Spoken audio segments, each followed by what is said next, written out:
ഇന്ത്യയുടെ സ്വപ്നമായ ഗഗൻയാൻ ദൗത്യത്തിലെ ഒരു സുപ്രധാന നാഴികക്കല്ലായ ഒന്ന് ഇന്ത്യൻ ബഹിരാകാശ ഗവേഷണ സംഘടന ISRO പൂർത്തിയാക്കി. ആദ്യത്തെ ഇൻ്റഗ്രേറ്റഡ് എയർ ഡ്രോപ്പ് ടെസ്റ്റ് വിജയകരമായി പൂർത്തിയാക്കി.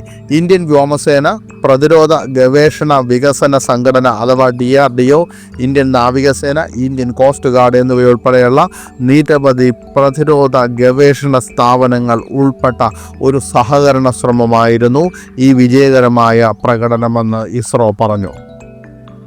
എക്സിലെ ഒരു പോസ്റ്റിൽ ഇസ്രോ ഇങ്ങനെ എഴുതി: ഗഗൻയാൻ ദൗത്യങ്ങൾക്കായി പാരച്യൂട്ട് അധിഷ്ഠിത ഡീസലറേഷൻ സിസ്റ്റത്തിൻ്റെ എൻഡ് ടു എൻഡ് ഡെമോൺസ്ട്രേഷനായി ISRO ആദ്യത്തെ ഇൻ്റഗ്രേറ്റഡ് എയർ ഡ്രോപ്പ് ടെസ്റ്റ് വിജയകരമായി പൂർത്തിയാക്കി. ഈ പരീക്ഷണം ISRO, ഇന്ത്യൻ വ്യോമസേന, DRDO, ഇന്ത്യൻ നാവികസേന, ഇന്ത്യൻ കോസ്റ്റ് ഗാർഡ് എന്നിവയുടെ സംയുക്ത ശ്രമമാണ്. ഇന്ത്യയുടെ ആദ്യത്തെ മനുഷ്യ ബഹിരാകാശ യാത്രാ പദ്ധതിയായ ഗഗൻയാനിലെ ഹ്യൂമൻ റേറ്റഡ് ലോഞ്ച് വെഹിക്കിളിൻ്റെ അതായത് HLVM-3 അതിൻ്റെ വികസനവും ഗ്രൗണ്ട് ടെസ്റ്റിങ്ങും ഇതിനകം പൂർത്തിയായതായി കേന്ദ്ര ശാസ്ത്ര സാങ്കേതിക സഹമന്ത്രി ഡോക്ടർ ജിതേന്ദ്ര സിംഗ് ബുധനാഴ്ച പറഞ്ഞിരുന്നു.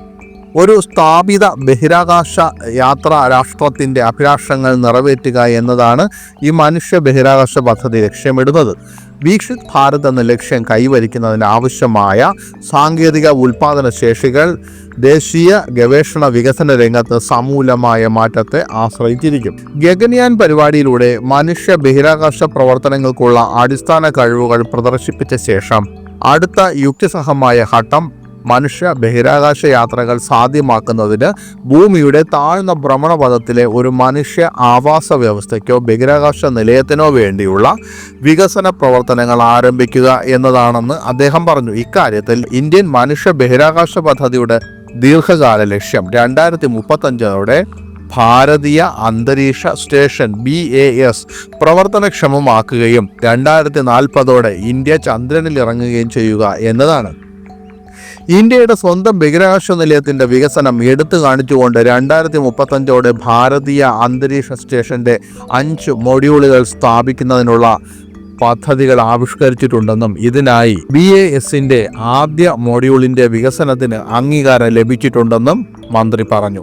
2040 ഒരു ഇന്ത്യക്കാരനെ ചന്ദ്രനിൽ ഇറക്കുക എന്ന ഇന്ത്യൻ ഗവൺമെൻറ്റിൻ്റെ ദർശനമനുസരിച്ച് അതിൻ്റെ ദൗത്യത്തിൻ്റെ വശങ്ങൾ, വിക്ഷേപണ വാഹനത്തിൻ്റെ ക്രമീകരണം, ഓർബിറ്റൽ മൊഡ്യൂൾ സംവിധാനങ്ങൾ എന്നിവ ഏറ്റെടുത്തിട്ടുണ്ട്. നടന്നുകൊണ്ടിരിക്കുന്ന ഗഗൻയാൻ പ്രോഗ്രാമിനായുള്ള വർദ്ധിച്ചു വരുന്ന പരിശീലനം, ഒരു ഇന്ത്യക്കാരനെ ചന്ദ്രനിൽ ഇറക്കുന്നതിനുള്ള നിർദ്ദിഷ്ട പരിശീലനം എന്നിവ ഉൾപ്പെടെ പരിശീലന മൊഡ്യൂളുകൾ ദൗത്യ സമയക്രമങ്ങളുടെ ആവശ്യകതകൾക്ക് അനുസൃതമാണെന്ന് മന്ത്രി കൂട്ടിച്ചേർത്തു. മനുഷ്യനെ ബഹിരാകാശത്തെത്തിക്കുന്ന ഇന്ത്യയുടെ സ്വപ്ന പദ്ധതിയാണ് ഗഗൻയാൻ. ഇന്ത്യൻ സ്പേസ് റിസർച്ച് ഓർഗനൈസേഷനും ഹിന്ദുസ്ഥാൻ എയറോനോട്ടിക്സ് ലിമിറ്റഡും റഷ്യയുടെ ഫെഡറൽ സ്പേസ് ഏജൻസിയായ Roscosmos state corporation for space ആക്ടിവിറ്റീസും ഒരുമിച്ചാണ് ഗഗൻയാൻ പദ്ധതിക്ക് വേണ്ടി പ്രവർത്തിക്കുന്നത്. മനുഷ്യരെ വഹിച്ചുകൊണ്ടുള്ള യാത്രയ്ക്ക് മുന്നോടിയായി പരീക്ഷണാടിസ്ഥാനത്തിൽ 2020 ഡിസംബറിലും 2021 ജൂലൈയിലും ആളില്ലാത്ത പേടകം അയച്ചു. തുടർന്ന് 2021 ഡിസംബറിൽ മനുഷ്യനെ ബഹിരാകാശത്ത് എത്തിക്കുന്നതിന് ലക്ഷ്യമിട്ട ദൗത്യമായിരുന്നു. എന്നാൽ ഇത് നീണ്ടുപോവുകയായിരുന്നു. GSLV മാർക്ക് റോക്കറ്റിലാണ് യാത്രികരെ എത്തിക്കുന്നത്. 7 ദിവസം ബഹിരാകാശത്ത് യാത്രികർ തങ്ങും.